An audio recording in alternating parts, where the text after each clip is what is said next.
of all, I just want to say how much I appreciate being here. This is my home group, and coming here and sharing my 11 years is very special for me, and thanks Lucy for suggesting it. Yeah, I'm 11 years on 31st of July, so just a few days ago, and that was when I went into rehab. Just a little bit, about my using. I was just sitting here thinking, my early days as an addict were very dramatic, and I used, extensively. I, got into very hectic situations, and I didn't really. I always thought, well, I'm in my 20s now, early 20s. Started when I was a teenager. By the time I sort of, progressively using more and more as what does happen. I definitely at that stage really had no thought about whether I'd live or die. I really lived from day to day,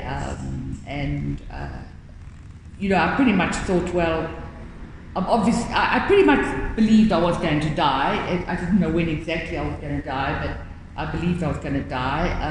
I was surprised to find myself still alive. Really, I had no knowledge of, or I'd never heard of NA. I didn't, it was a long time ago, and I didn't know anything that NA existed or anything. I was just caught up in drugs, and I just used, and when I wanted to stop using, I'd do a geographical or, take up, I even, decided once in a rehab that I was in a state rehab, and I thought, well, I know what I'm going to do when I get out of here. I'm going to, I'm not going to use, because then I end up in rehab again, or in prison, or in jail, or end up back of the cop van, which I've been in a few times, and I thought I'd just end up there again, and so I thought, I'd take up eating, like consuming and consuming and consuming. It really didn't work. The only thing that worked for me, was using, and then using drugs, and then trying to deal with the consequences, and then using again. I didn't really have any idea of any, and when I came to recovery, started reading the Blue Book, and I read other people's experiences, and this was like years later. I mean, people would tell me, my family would tell me, you've got a drug problem, you're an addict. I would say, I always defended my drugs. I always said, no, I'm not. So constantly I would defend my drug. Because I always knew that I didn't really know how to live without, inside of myself, whatever I thought, if I was a drug addict or I wasn't, I didn't want to ever mention that I was a drug addict or admit to it, because that would mean, how was I going to live? How was I going to actually live if I didn't continue using? I tried, to get jobs, and it didn't work for me, so I couldn't work. That whole time I couldn't work, except, I had to work alternative kind of work at different times. Having to sell my body, and I don't often tell people, but I had to go into that kind of work. That was sort of when I was completely, on the drugs. Just drugs all the time, and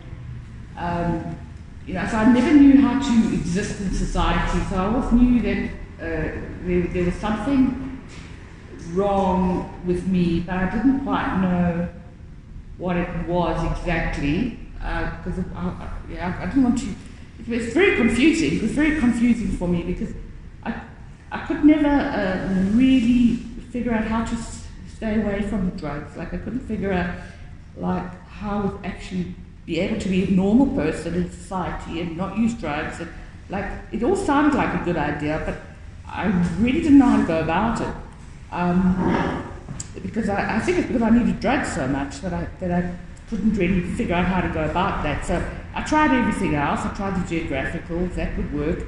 You know, I thought I'd go here, meet somebody, get married, and I had opportunities. I was young and men were interested in me, but I was only interested in drugs, so it really wouldn't matter if a man was interested in me or not. You know, I'd only really want to be around men who who were drug addicts. I didn't understand. It was like a fantasy, a normal life where you thought normal thoughts and did normal things. I remember I used to like wander around cities in the world, and I'd go into parks, and I remember seeing couples sitting in a park, and you know, I'd be wondering where I'd get my next fix from, being in a foreign city. And I would see them talking, and they looked quite, I wondered, I think they might be happy. And I think, like, how do you do that? How do you get into, to just sit in the park and talk with somebody? That doesn't look like me or somebody that I could be like. You know, so I was, you know, but, you know, I just sort of carried on like that, and you know, just to, you know, from then, you know, I had to change my using ways once I had children. I tried getting married, that didn't work. I had children, which I'm very grateful for, and then I had to change my using to more be sort of appear to be more hidden. So I wasn't so like, I wouldn't look like a drug addict. When maybe before I used to people could actually see that I was a drug addict. But when I had to change my using it, either nobody could detect that I was a drug addict. So I would, you know, then I started going to doctors and using drugs and trying to, you know, differentiate between hard drugs and soft drugs, and that certain drug was a soft drug and therefore it was okay to use that, and other drugs were not good to use because they were like, you know, highly addictive, you know, so everything was always, so basically my life sort of always revolved around drugs, but I did try other things, and I read about that in the Blue Book. I read about how we've tried this and we've tried that. You know, I always tried other things. So I definitely think I gave it a go in trying other things. And when I read about it and hear about it in the preambles that we did try different things, I didn't try much religion because I was an esoteric, which meant that I took what I could out of all religion. The best out of all religions, but I wasn't very committed to that either. I never really got very involved with, actually that's true with your laugh, yeah, I never was committed to anything. Found it extremely difficult being a single parent and being a drug addict and having to use discipline not to use drugs.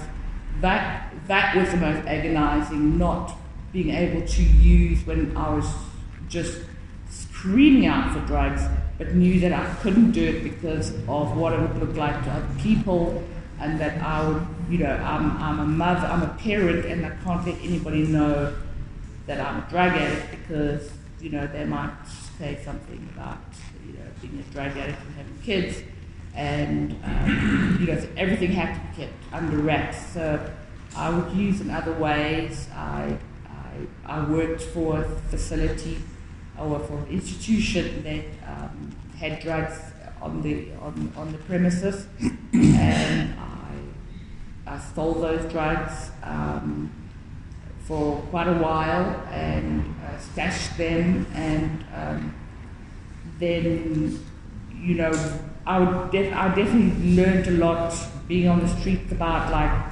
when you are getting close to being spotted, or if you are going to be bussed, or if you're going to, you know, somebody might suspect where supplies are going to, and how to cover that up, and how to sort of, you know, when somebody's asking you questions, you sort of distract away from it, or make out that person is confused themselves, and that they don't really know what they are talking about, and they're imagining things, and you know, so I learned a lot about doing that.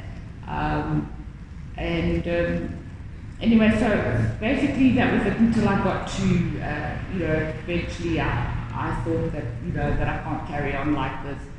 You know, so it sort of spanned a lot of years where I literally in full-blown confusion about who I was and what I was, and where, you know, what was wrong with me. And when I got into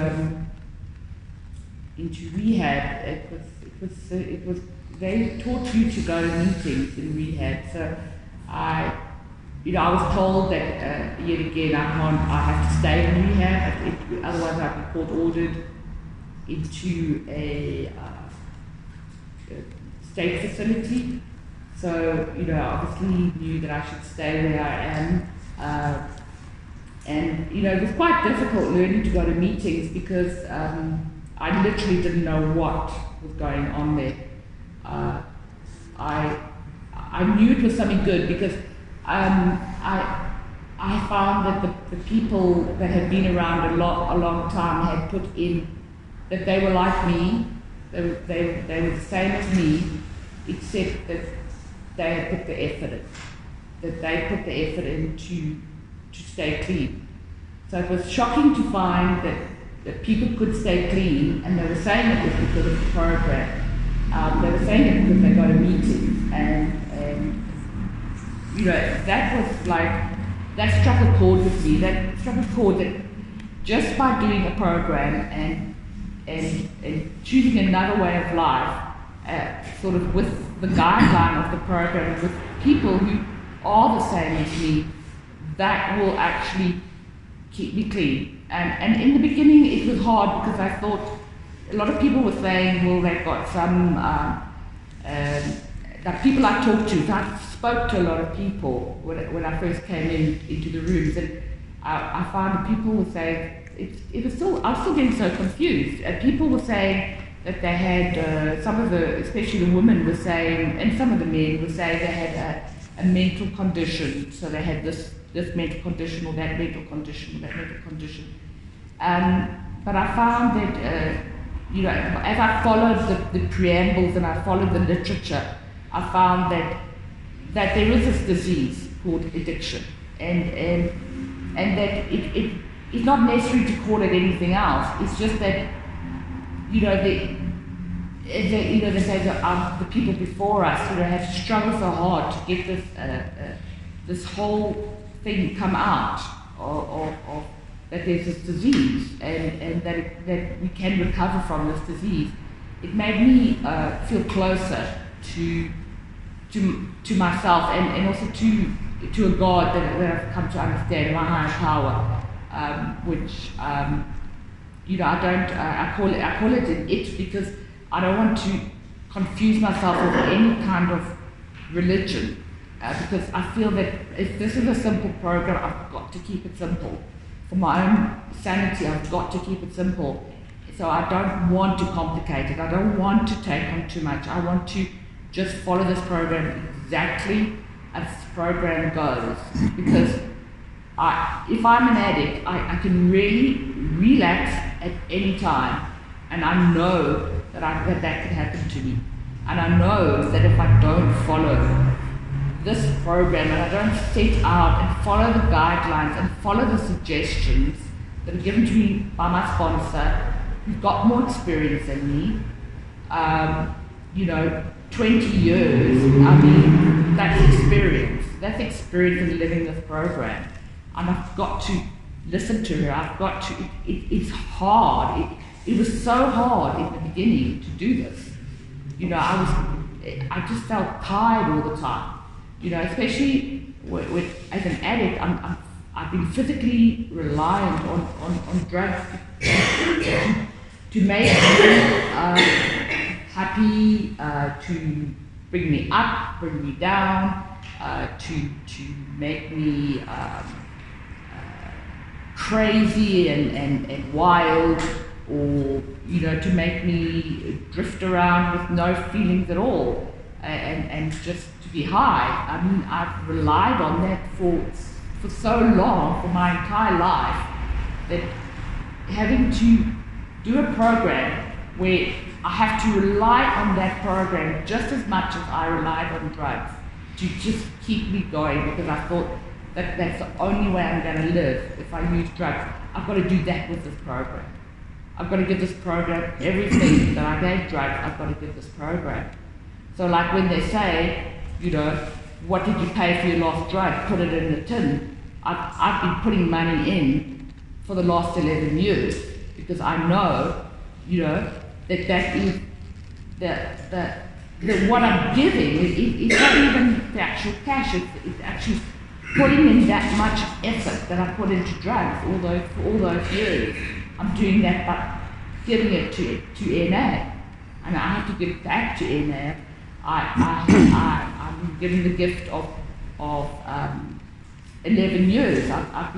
I've given a gift of 11 years, and I'm going to celebrate that by, you know, putting in and going to the convention, and I've been to many conventions, but it's like putting in to sort of give back and to show that I could equal all those years of using. I can equal with giving to the program, and phoning my sponsor when she says phone, and I'm reliant on that commitment. I'm relying on all of that what the program has that offers, and that there's this going on, and this keeping the fellowship alive, and that is what keeping me alive. You know, what they say in the traditions is what keeping me alive. It's what keeping me alive so that I am going to be clean, and I'm not going to end up suicidal again. I'm not going to end up using enough drugs to kill myself. You know, I'm going to be able to get strong. I'm going to be able to work at a job. My previous job I worked at for 6 years until my doctor retired. That was an impossibility when I used. I had used to have jobs for 1 week and then go back to using. And now I'm able to work at a job for 6 years. Now I've got a job now with a really shitty boss, and I don't know, I was told to be tolerant. Somebody suggested it to me. Lucy did.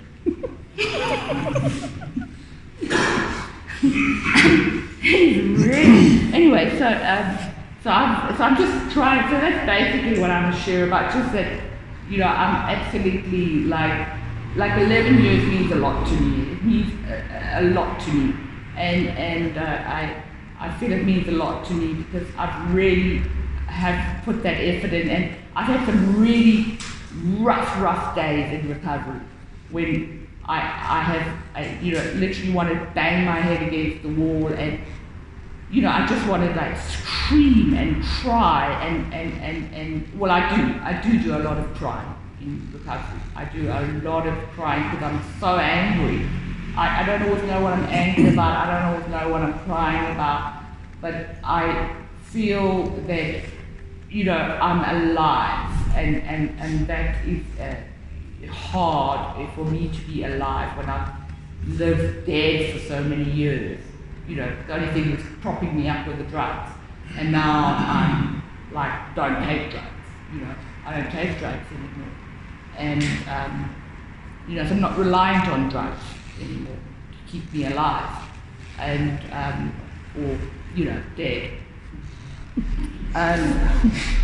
So that's basically what I want to share, just like my gratitude and how I've got to like keep giving back. I've got to keep giving back because that's what I do, and I've become grateful, and I'm happy to be here tonight, and I'm happy to be sharing here. And I have bought some cookies, supposed to be donuts, but not. And thanks for letting me share, and I wish you all a long recovery too. Thank you.